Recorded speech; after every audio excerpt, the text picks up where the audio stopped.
Ketegangan memuncak di Asia Tenggara. Kamboja dan Thailand terlibat bentrokan mematikan di perbatasan. Ratusan ribu orang mengungsi, puluhan nyawa melayang. Namun di tengah bara konflik ini, muncul satu pertanyaan besar. Apakah Indonesia akan turun tangan menjadi juru damai? Dengan rekam jejak bantuan senjata ke Kamboja dan latihan militer aktif bersama Thailand, Indonesia punya kekuatan, pengaruh, dan beban moral. Akankah kita menjadi kakak terbesar ASEAN dan meredam konflik regional ini? Memanasnya konflik Kamboja-Thailand. Konflik ini bukan konflik baru. Sengketa perbatasan antara Kamboja dan Thailand sudah berumur puluhan tahun, terutama di wilayah kompleks Candi Preah Vihear. Meski Mahkamah Internasional memenangkan Kamboja sejak 1962, tensi di lapangan terus menyala. Sejak Mei 2025, baku tembak kembali pecah. Puncaknya pada 24 sampai 27 Juli 2025 terjadi pertempuran terburuk dalam satu dekade. Lebih dari 30 orang tewas dan 200.000 pengungsi melintasi perbatasan. Posisi ASEAN dan penolakan pihak ketiga. ASEAN langsung bereaksi. Malaysia sebagai ketua ASEAN tahun ini menginisiasi pertemuan damai di Kuala Lumpur. Namun, Thailand bersikeras menolak mediasi pihak luar.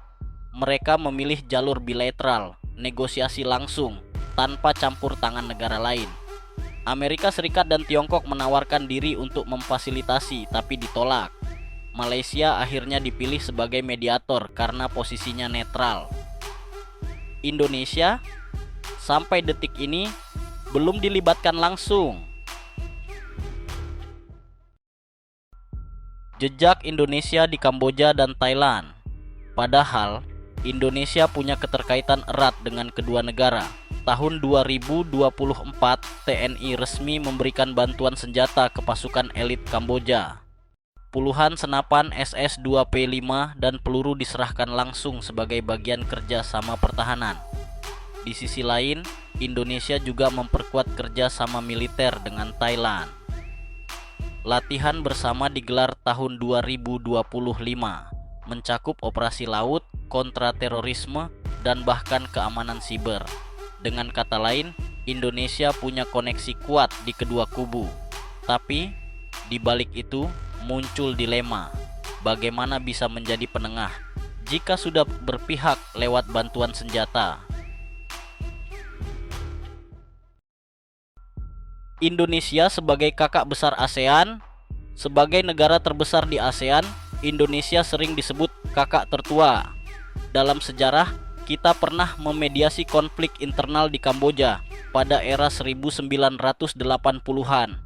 Kita juga aktif di krisis Myanmar dan Rohingya.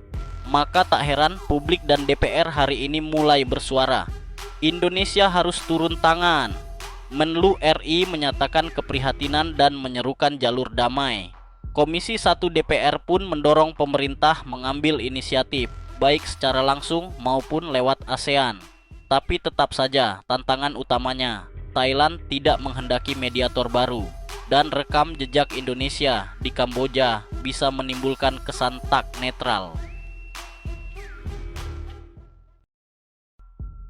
Apa langkah nyata Indonesia?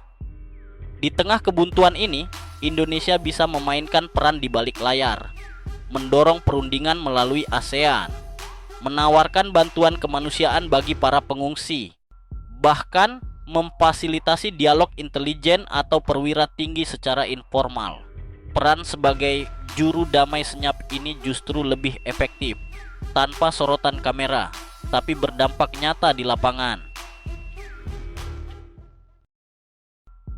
Konflik di Asia Tenggara kini berada di titik genting. Darah sudah tumpah, ribuan warga kehilangan tempat tinggal. Disinilah ujian besar dimulai. Apakah Indonesia mampu menjadi jangkar stabilitas ASEAN? Atau justru tenggelam dalam sikap pasif karena dilema politik luar negeri? Bagaimana menurut Anda? Haruskah Indonesia turun tangan secara langsung? Ataukah cukup sebagai pengamat aktif di balik layar? Tulis pendapatmu di kolom komentar. Dan jangan lupa like, share, dan subscribe untuk update terkini dari dunia militer dan geopolitik Asia.